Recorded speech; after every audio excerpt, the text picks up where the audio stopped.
पूज्य आचार्य श्री महाश्रमण जी का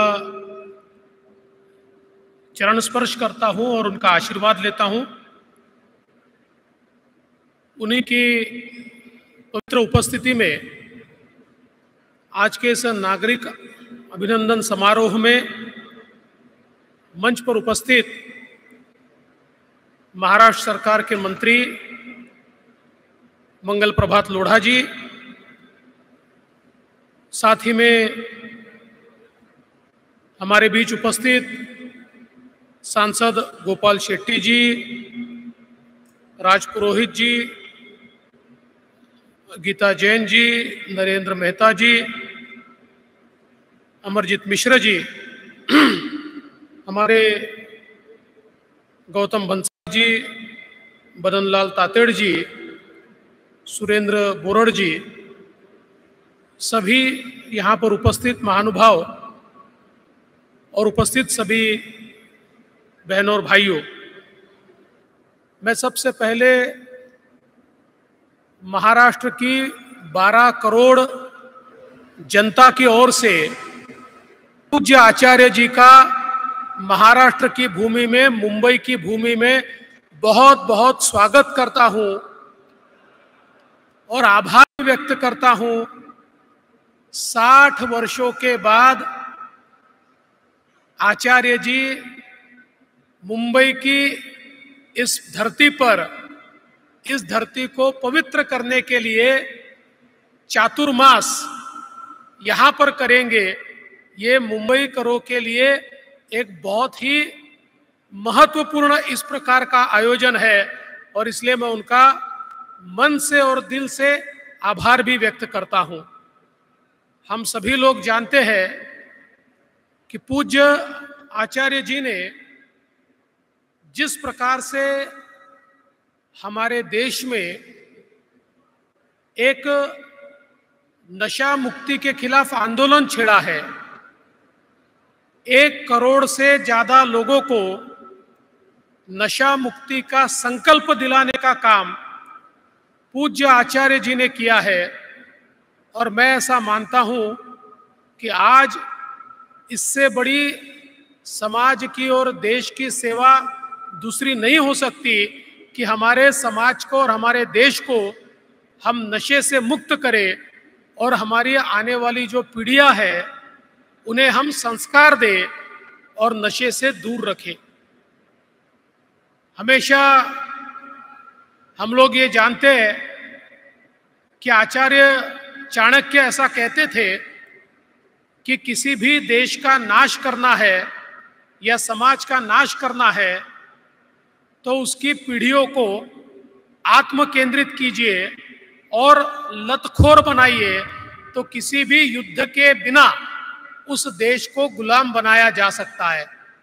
और आज हम लोग देखते हैं बड़े पैमाने पर हमारे देश में पड़ोसी देशों से ड्रग्स स्मगल करने का, हमारे देश के बच्चों को लतखोरी में डालने का, नशे में डालने का एक बहुत ही प्रयास लगातार चल रहा है।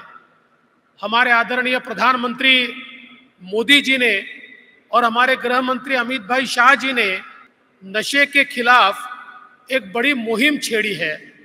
हम लोग लगातार ड्रग पेडलर्स को पकड़ने की कोशिश कर रहे हैं, इनके जो आका है उनको पकड़ने की कोशिश कर रहे हैं, लेकिन ये लड़ाई तभी सफल होगी जब इसके पीछे एक आध्यात्मिक ताकत खड़ी होगी, जो ताकत हमारे बच्चों को, हमारे युवाओं को मन का संकल्प देगी, मन की ताकत देगी और हमारे युवा जिस समय स्वयं ही इन नशों से दूर होंगे तो मुझे ऐसा लगता है कि ये लड़ाई हम तभी जीत पाएंगे।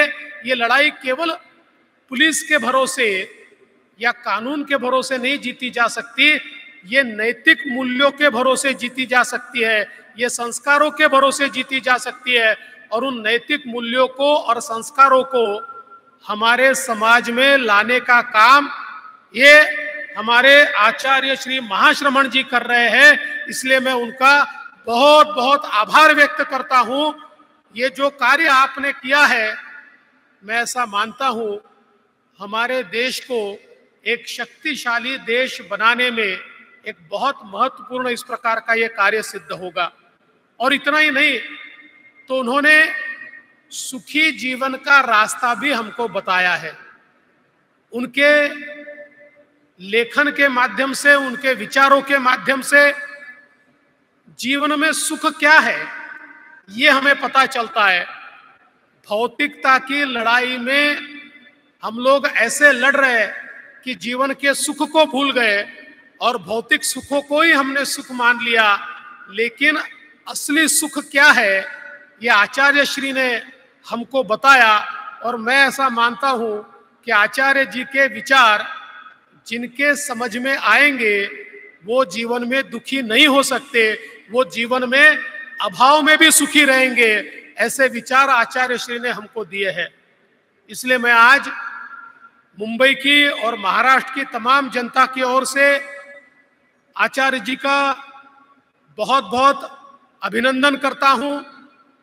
और इस चातुर्मास में उनके माध्यम से लाखों लोग लाभान्वित होंगे, लाखों लोगों तक संस्कार और विचार पहुंचेंगे।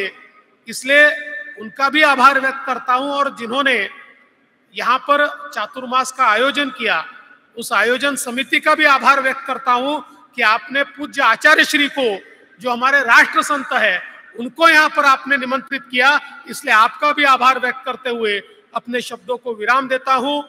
जय हिंद, जय महाराष्ट्र, जय जिनेंद्र।